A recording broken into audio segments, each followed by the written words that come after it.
Hi hello నమస్తే welcome back to my channel healthy stories with Hima. ఈరోజు మన topic వ్యక్తిత్వం. మనసు ఎప్పుడూ చంచలంగా ఉంటుంది, ఏదో ఒకటి కావాలని అడుగుతూనే ఉంటుంది. అది అడిగిన ప్రతీదీ మనిషి ఇవ్వలేడు కనుక అది అడుగుతున్నది మంచిదా లేక చెడ్డదా అని ఆలోచించి ఇవ్వడం చాలా మంచిది. అది మన వ్యక్తిత్వానికి చాలా అవసరం కూడా.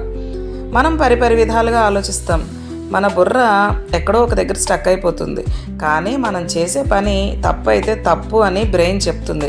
పరిస్థితుల వలన ప్రతిసారి వ్యక్తిత్వం మార్చుకుంటూ పోతే మరి మనం ఎవరం? ప్రాణం పోయినా సరే మన వ్యక్తిత్వాన్ని వదులుకోకూడదు. మన ఐడెంటిటీని వదులుకోవాల్సి వస్తే అవసరమా ఆ జీవితం?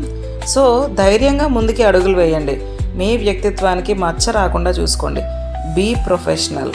ఇది నా ఫ్రెండ్ నాకు చెప్పిన మాట. Be professional. ముఖ్యంగా ఇక్కడ మాటలు అక్కడ మాటలు ఇక్కడ, చిడతలు వాయించే పనులు ఇవి మానుకోండి. ఇవి మీ వ్యక్తిత్వాన్ని దెబ్బతీస్తాయి.